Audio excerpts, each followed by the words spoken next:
Hello. So আজি আমি discuss কৰিম এটা নতুন টপিক যেটো হৈছে সেলস অলৰেডি আমি লাষ্ট ক্লাস অলৰেডি ডিসকাস কৰিছিলো ইএমএফ পটেনশিয়াল ডিফাৰেন্স ইন্টাৰনাল ৰেজিস্ট্যান্স গতি আজি আমি ডিসকাস কৰিম সেই সেলটোৰ যদি আমি সিৰিজ কানেকশন কৰোঁ বা প্যাৰালাল কানেকশন কৰোঁ তেতিয়া কি হ'ব পাৰে cells in series and cells in parallel already আমি ক্লাস 10 ত পাইছিলো resistors in series and resistors in parallel ৰোধৰ শ্ৰেণীবদ্ধ সজ্জা আৰু ৰোধৰ সমান্তৰাল সজ্জা এই দুটা টপিকৰ ওপৰত অলৰেডি আমি ক্লাস 10 ত পাইছিলো সেইখিনি টপিকটো আমি অলৰেডি অকমান তোমালোকক আইডিয়া এটা দিছো ঠিক আছে resistors in series and resistors in parallel তোমালোকে চাই লও ফাৰ্ষ্টতে অলৰেডি আমি ক্লাস 10 ত পাইছিলো resistors in series যেটা ৰোধৰ শ্ৰেণীবদ্ধ সজ্জা হয় তেতিয়া কি পাইছিলো যে এনেকে ৰেজিস্টৰ গিটা একেটা পাথত কানেক্ট কৰা হয় here three resistor R1 R2 R3 three resistors are connected in same path with a battery and with a cell and a key এটা two plug key সৈতে এটা cellৰ লগত তিনটা resistor three resistors are connected in series okay so here they are connected in same path so the amount of current flowing through each resistors becomes same প্ৰত্যেকটো resistor মাজেদি flow হোৱা কাৰেণ্টটো একেটাই হ'ব but due to difference of resistance the potential difference across each resistor will be different প্ৰত্যেকটো resistor resistance বেলেগ হোৱা কাৰণে according to Ohm's law potential difference কিব বেলেগ হ'ব ইয়াৰ potential difference হ'ব V1 এইটো এই দুটা পইণ্টৰ মাজত potential difference হ'ব V2 আৰু এইটো পইণ্টৰ মাজত potential difference হ'ব কিমান V3 but আমি according to Ohm's law যদি আমি জানো যে V1 equal to IR1 V2 equal to IR2 I current flow হৈছে and V3 equal to IR3 okay so therefore total potential difference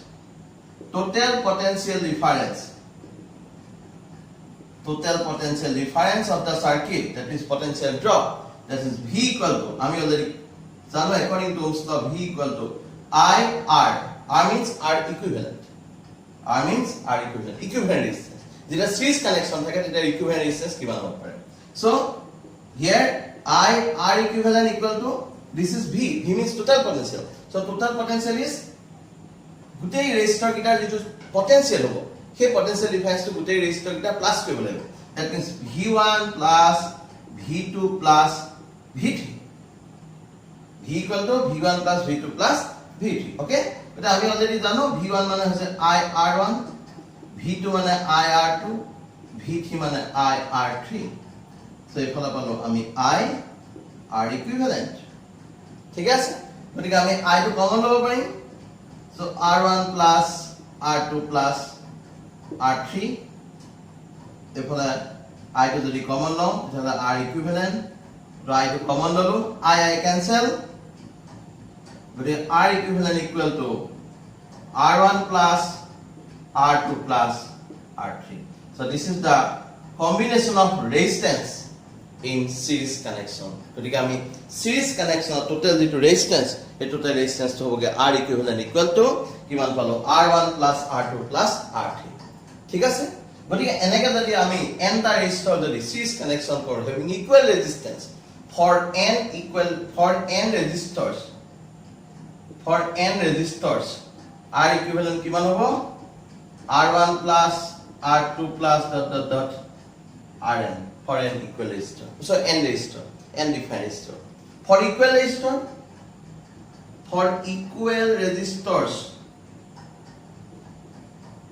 resistors সব সমান R1 R2 R3 সব সমান কি হ'ব এটা R equivalent equal to nr so R it is the n again টা থাকে তেতিয়ালে কি হ'ব n r হেতু আমি rs বুলি কব rs মানে হৈছে equivalent resistance of series connection যেটো আমি এটো rs বুলি কব ঠিক আছে সাইড তোমার প্রবলেম বস্তুটো কি আছে here all the resistors are connected in same path so amount of current across each resistor is same but potential difference across each resistor is different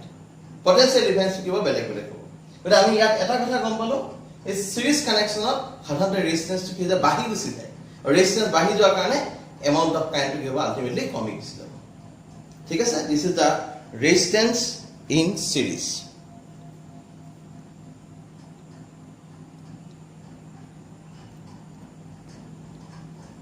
হল ইয়াৰ পাছত আমি চাম ৰেজিস্ট্যান্স ইন প্যাৰেলাল প্যাৰেলাল পাথত কি হয় যেনেকৈ আমাৰ গুটেইটা একেটা পাথত আছিল প্যাৰেলাল কম্বিনেশন কি হয় all are connected in different path in between two fixed point দুটা ফিক্সড পয়েন্টৰ মাজত গুটেইটা কি হৈছে প্যাৰেলাল কানেকশন তো ফিক্সড পয়েন্টৰ মাজত কি হৈ আছে বেলেগ বেলেগ পাথত কানেক্ট হৈছে এটা আমি অলৰেডি আমাৰ হাতৰ আঙুলি যদি চোৱা হয় আমাৰ হাতৰ আঙুলি এটা পাঁচটা আঙুলি হয় না আমি দুইখন হাতৰ পৰা যদি চোৱা হয় এনেকৈ যদি মই জয়েন কৰি দিওঁ এটো গতিকে মই দেখিছো ইখন হাতৰ পৰা সিখন হাতলৈ যদি চোৱা হয় কেইটা পাথ আছে এনেকৈ পাঁচটা পাথ আছে হয় না ইখন হাতৰ পৰা সিখন হাতলৈ এটা পৰুৱা যদি এখন হাতৰ পৰা সিখন হাতলৈ আহে তেতিয়াহ'লে সি পাঁচটা পাথত আহিব পাৰে বুজি পাইছা এই পাথবিলাক এইবিলাক যিবিলাক পাথৰ কথা ক'লো এইবিলাক প্যাৰেলাল কম্বিনেশন দুটা ফিক্স পয়েন্টৰ মাজত পাথ কিটা আছে গতিকে এতিয়া আমি সেই ৰেজিস্টাৰ্স ইন প্যাৰেলাল হেতু টপিকৰ ওপৰত আমি ডিসকাস কৰিম চোৱা এটা চোৱা ৰেজিস্টাৰ্স in Pyarelal here three resistors R1 R2 R3 three resistors are connected parallelly in between two points দুটা পয়েন্টৰ মাজত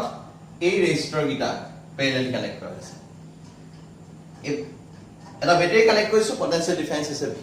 ঠিক আছে V পটেনশিয়াল ডিফাৰেন্স থকা এটা সেলৰ লগত তিনটা ৰেজিস্টৰ three resistors are connected parallelly so amount of current flowing through each resistor will be different I1 I2 I3 due to different resistor here current flowing through the circuit is I be the total current flowing through the circuit so here this total current I is divided into three part that means I1 I2 I3 here the currents are different a current kita beleg beleg jodi a resistance kita ekei holte if the resistance becomes equal a resistance kita jodi ekei holte তেতিয়াহলে এই current kita কি holte equal holte current kita equal holte কিন্তু যেহেতু resistance kita beleg beleg হেতু কাৰণে এই current কিটা কি হ'ব বেলেগ বেলেগ হ'ব ৰেজিস্ট্যান্স তো বেলেগ বেলেগ হ'ব কাৰণে ঠিক আছে গতিকে আমি চাওঁচোন কি হয় ইয়াত আমাৰ total current flowing through the circuit is I equal to I1 plus I2 plus I3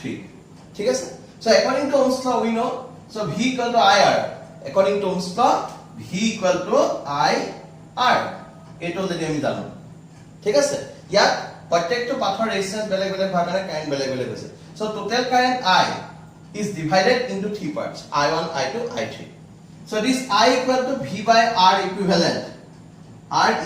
এটো আমি প্যাৰেলাল কম্বিনেশন P বুলি লিখিছো RP আগৰটো আমি S বুলি লিখিব পাৰো R S বুলি তোমালোকে হেতু আকৌ লিখি লব পাৰা দেই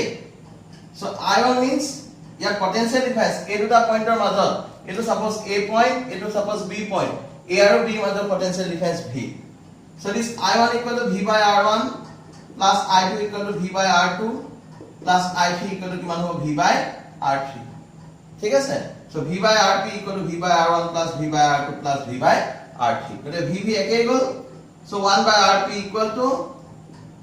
1 by R1 plus 1 by R2 plus 1 by R3 R1 1 by R1 plus 1 by R2 plus 1 by R3 ঠিক আছে therefore এইটা আমি পালো ইকুইভ্যালেন্ট রেজিস্ট্যান্স আমি এনেকে পাম যদি n টা ইকুয়াল রেজিস্টর হয় for n equal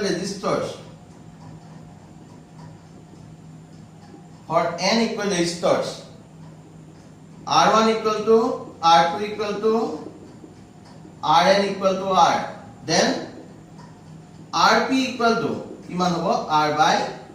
n Rp equal to R by n আগতে পাইছিলা Rs equal to Rn মানে nr এতিয়া পাইছিলা R by n দেখিতে এটা কথা তোমালোকে মন কৰিবা যদি আমি ৰেজিস্ট্যান্স প্যাৰেলাল কানেকশন হয় if the resistors are connected parallelly then equivalent resistance always less than the minimum resistance equivalent resistance তো সদায় কি হ'ব যেটো minimum resistance তাতকে কম হ'ব গলে তোমালোকে এটা কথা কৈ দিছো ইয়াত তোমালোকে এনটা ৰেজিস্ট্যান্স আছে সাপোজ 1 ৰ পৰা 100 লৈকে 1 ৰ পৰা 100 লৈকে তোমালোকে 100 টা ৰেজিস্ট্যান্স প্যাৰেলালি কানেক্ট কৰিলা তোমাক যদি এটা কোৰে what will be the equivalent resistance তোমার ফার্স্ট অ্যানসারটা হবে কি the equivalent resistance is less than 1 কারণ মিনিমাম রেজিস্ট্যান্স কিমান ছিল 1 ম্যাক্সিমাম রেজিস্ট্যান্স কিমান 100 গলে মিনিমাম রেজিস্ট্যান্স 1 গতিকে equivalent resistance less than 1 যদি সিরিজ কানেকশন হয় তেতিয়াহলে রেজিস্ট্যান্স ইকুইভ্যালেন্ট রেজিস্ট্যান্স কিমান হ'ব 100 তকৈ বেছি হ'ব বুজি পাইছা না গতিকে আমি এনেকে যদি ৰেজিস্টৰ ইন সিৰিজ আৰু প্যাৰেলাল যদি কৰা হয় তাৰ পাছত যদি তোমাক সোধে যে ইহঁতৰ সিৰিজ আৰু প্যাৰেলালৰ পাছত ইহঁতৰ ইকুইভ্যালেন্ট ৰেজিস্ট্যান্স কিটাৰ ৰেশিও কি তোমাক যদি কেতিয়াবা সুধি দিয়ে এটা তোমাকে চাবা এটা অলরেডি তোমাকে পাতি লবা তোমাকে অলরেডি পালা যে সিরিজ কম্বিনেশনৰ ক্ষেত্ৰত পালা কি বুলি সিরিজ কম্বিনেশনত পালা RS equal to NR और पैरेलल कॉम्बिनेशन पाला RP equal to R by N ठीक है सपोज तुम्हारा खुदिले RS by RP equal to किमान होगा that is NR divided by R by N and then ऊपर गल this is N square by 1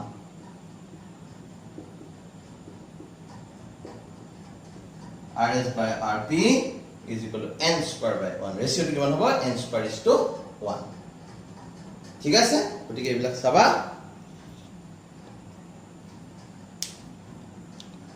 তো ইয়াৰ পাছত আমাৰ ইয়াৰ লগত ৰিলেটেড ইয়াৰ কিছুমান ৰেজিস্ট্যান্স ইন সিৰিজ এন্ড ৰেজিস্ট্যান্স ইন প্যাৰালেলৰ লগত আমাৰ কিছুমান নিউমেৰিকেল আহিব আমি সেই নিউমেৰিকেল খিনিৰ ওপৰত আমি ডিসকাস কৰিম ইয়াৰ পাছত আমি সেইখিনি নিউমেৰিকেল ওপৰত চাম ঠিক আছে গটিকে ৰেজিস্টাৰ্স ইন সিৰিজ এন্ড ৰেজিস্টাৰ্স ইন প্যাৰালেল বুলি ক'লে আমি এইখিনিৰ ওপৰত বুজো ঠিক আছে এটা সো আমি এটা নিউমেৰিকেল চাইছো ইয়াত আমাৰ টোটাল 5 টা ৰেজিস্ট্যান্স দি আছে 5 টা ৰেজিস্ট্যান্স আছে 2 ohm 3 ohm they are connected parallelly 3 ohm 2 ohm they are also connected parallelly and 0.6 ohm এই পাৰ্টটো লগত এই 0.6 ohm টো সিৰিজ কানেকশন আছে তাৰ লগত এই পাৰ্টটো সিৰিজ কানেকশন হৈছে ইহত দুটা প্যাৰালেল যিটো পাম সেইটো 0.6 ৰ লগত সিরিজ আছে এটা তোমাক দিছে find the equivalent resistance current flowing through the circuit and potential difference across 0.6 ohm resistor এই গুটে সার্কিটটো ৰেজিস্ট্যান্স উলিয়াবলৈ কৈছে এই গুটে সাৰ্কিটটো মাজেদি ফ্লো হোৱা কাৰেন্ট আৰু এই 0.6 ohm ৰেজিস্টৰটোৰ পটেনশিয়াল ডিফাৰেন্স কিমান সেইটো আমাক উলিয়াবলৈ কৈছে আৰু ইয়াত এটা 6 ভোল্টৰ বেটাৰী কানেক্ট কৰি দিয়া আছে ঠিক আছে এটা আমি I টো উলিয়াব লাগিব আৰু R ইকুইভ্যালেন্ট মই তোমাক এইখিনি এটা কথা কৈ দিম যেতিয়া আমাৰ ৰেজিস্টৰ বিলাক আমি প্যাৰালেল কানেকশন কৰা হয় ৰেজিস্ট্যান্স বিলাক প্যাৰালেল কানেকশন কৰিলে তোমাক এটা কথা মন কৰিবা only for two resistors মনত ৰাখিবা only for two resistor মই আকৌবাৰ কৈছো দুটা ৰেজিস্ট্যান্সৰ কাৰণে only for two resistors in parallel যেতিয়া দুটা ৰেজিস্ট্যান্স প্যাৰালেলি থাকে এটা শৰ্টকাট মেথড এটা আছে সেই শৰ্টকাট মেথডটো তোমাকে চাই লোৱা মনত কৈছে কমন শৰ্টকাট মেথডটা আছে দখল দুটা ৰেজিস্ট্যান্সৰ কাৰণে তিনটা কাৰণে নহয় মই বাৰে বাৰে কৈছো only for two resistors ঠিক আছে চাই লও তোমাকে কি কৰিবা সাপোজ দুটা ৰেজিস্ট্যান্স প্যাৰালেলি আছে কি হ'ব 1/Rp equal to 1/R1 plus 1/R2 ঠিক আছে তোমাকে সাধাৰণতে কি লোৱা হয় এটো এলসিএম লবা এলসিএম ললে R1 R2 এফালে আহিলা R2 plus R1 হয় না সো Rp equal to কিমান পাবাগে R1 R2 divided by R1 plus R2 এনো হয় সাধাৰণতে দুটা ৰেজিস্ট্যান্সৰ কাৰণে এটা তোমাকে শৰ্টকাট মেথডটো লোৱা হৈছে যে দুটা ৰেজিস্ট্যান্স যেতিয়া প্যাৰালেল কানেকশন থাকে if two resistors are connected in parallel then equivalent resistance becomes product divided by sum দুটা ৰেজিস্ট্যান্স আছে না তে আগত তুমি আগত হেইটো সেই resistors in parallel এই নিউমেৰিকেলটো কৰা আগত সেই বস্তু লিখি লোৱা for two resistors in parallel shortcut method লিখি লবা কি বুলি যে Rp equal to product R1 R2 divided by sum R1 plus R2 কি বুলি কলো product divided by sum দেই এই বস্তুটো চাই লোৱা product divided by sum দুটা ৰেজিস্ট্যান্স যেতিয়া প্যাৰালেলি থাকে আকৌ এবাৰ কৈছো only for two resistor কেতিয়াও ভুলক্ৰমে তিনটা ৰেজিস্ট্যান্সৰ ক্ষেত্ৰত এপ্লাই নকৰিবা বুজি পাইছা না কেতিয়াও এপ্লাই নকৰিবা তিনটা কাৰণে অকল দুটা ৰেজিস্ট্যান্সৰ ক্ষেত্ৰত দেই মই বাৰে বাৰে কৈছো কাৰণ ষ্টুডেন্ট বিলাকে সাধাৰণতে তিনটা ৰেজিস্ট্যান্সৰ লগত এপ্লাই কৰি পেলাই ভুল কৰি দিয়ে একেটা মেথড নহয় ঠিক আছে product divided by sum ঠিক আছে এতিয়া আমি চাও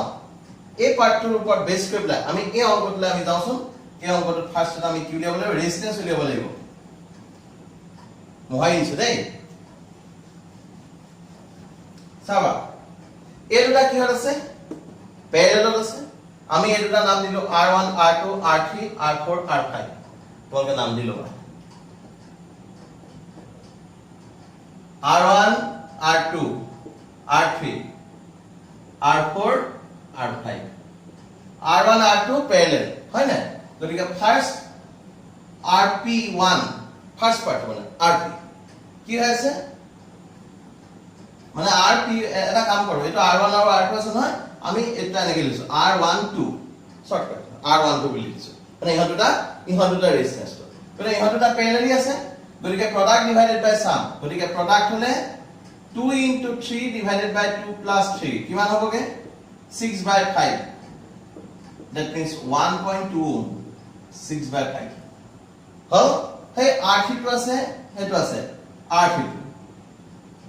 0.6 ohm তাৰপিছত আহিলে r45 হেটো আহিলে r45 আকৌ কেইটা parallel so 3 into 2 divided by 3 plus 2 কিমান হ'ব 6 by 5 ultimately একেটাই হবগে 1.2 ohm হয় না ultimately আমি কানেকশনটো কেনেকুৱা হৈ গল এটো পালো এটো r12 এটো r3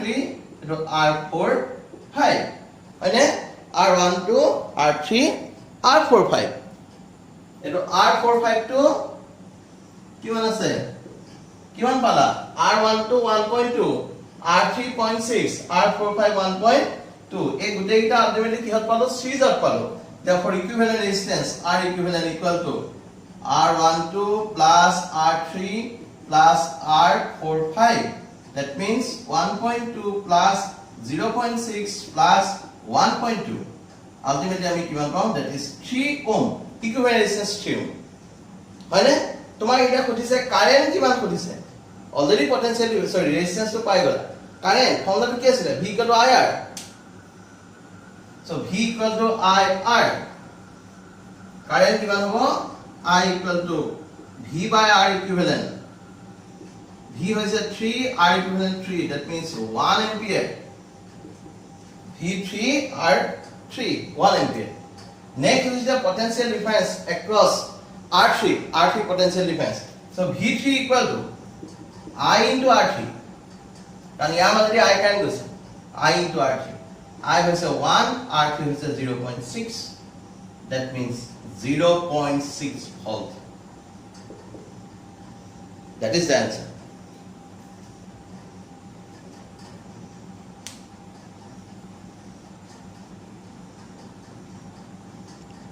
ইয়াৰ পাছত আমি বেলেগ এটা অংক চাইছো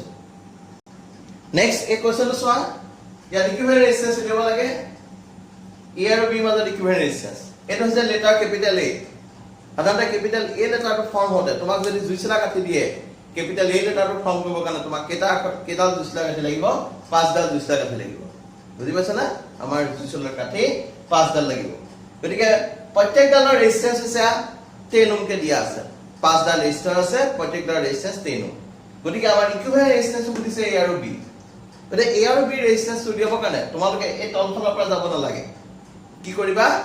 এই ওপৰ ফালৰ পৰা আহিবা সাধাৰণতে ঘৰ এটা যেতিয়া ভঙা হয় এনেকুৱা সাৰ্কিট বিলাক যেতিয়া দেখা আমি ঘৰটা লগত কম্পেয়াৰ কৰিম যেতিয়া ঘৰটা যেতিয়া ভঙা হয় সাধাৰণতে তলৰ পৰা নাভাঙে সদায় ওপৰৰ পৰা ভাঙে ঘৰটা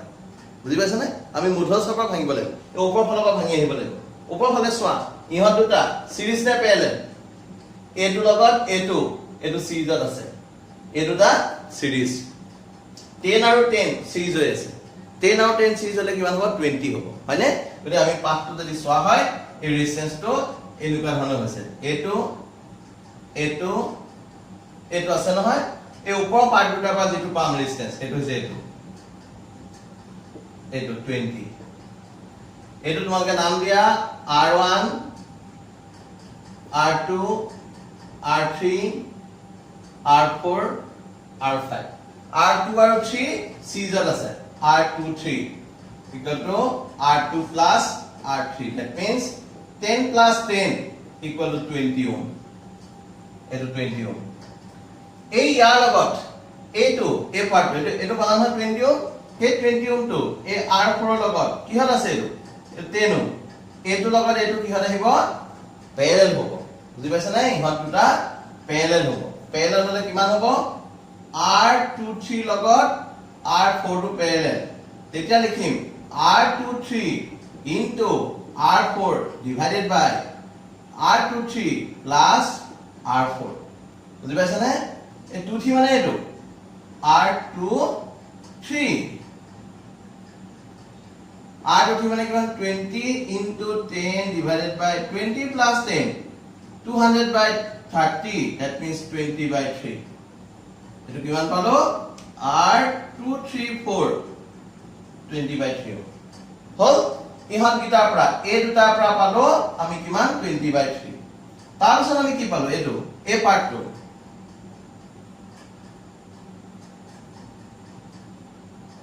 এটো হল এটো 10 ওম এটো কিমান R5 এটো R1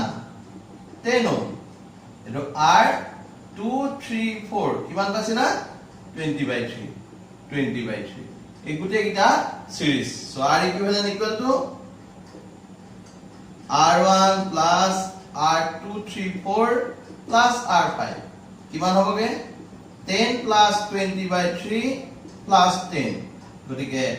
answer ওলালে 80 by 3 LCM ললো that is 26.6 ohm that is the answer 26.6 ohm 80 by 3 গটে এইখিনতে তোমাক মই এটা শর্টকাট মেথড দি থৈছো এনেকে যদি ৰেজিস্ট্যান্স পোৱা ক্যাপিটাল A লেটাৰটো ৰেজিস্ট্যান্স পাইছা এন্ট্ৰেন্সত আহে সাধাৰণতে এই গুটেই গিটা ৰেজিস্ট্যান্স একে সাপোজ R তেতিয়াহলে তোমাক এনসাৰটো কি হ'ব গম পাইছা নে গুটেই গিটা যদি R হয় গুটেই গিটা বলে এটো R R R R R তেতিয়া কিমান হ'ব 8 by 3 R that is the answer 8 by 3 R ইয়াতো কেটো হৈছে 8 by 3 R R হ'ব কিমান 10 মানে 8 by 3 into 10 মানে 80 by 3 যদি এই গুটেই গিটা যদি 20 থাকিলে না 8 by 3 into 20 মানে 160 by 3 বুঝি পাইছা যদি 5 থাকিলে হেতেন 8 by 3 into 5 40 by 3 বুঝি পাইছা গতিকে এনেকে আমাৰ ৰেজিস্ট্যান্সৰ বেলেগ বেলেগ অংক আছে গতিকে আমি পিছত আৰু আমি কিছুমান ৰেজিস্ট্যান্সৰ নিৰ্ণয় চাম ঠিক আছে হ'ব আমি বেলেগ এটা ভিডিঅ'ত আমি ইয়াত আকৌ যেনেকে ইয়াৰ পাছত আকৌ সেলৰ কেনেকে সিৰিজ আৰু প্যাৰেলাল হয় নেক্সট ভিডিঅ'টোত আমি সেইখিনি ওপৰত ডিসকাস কৰিম হ'ব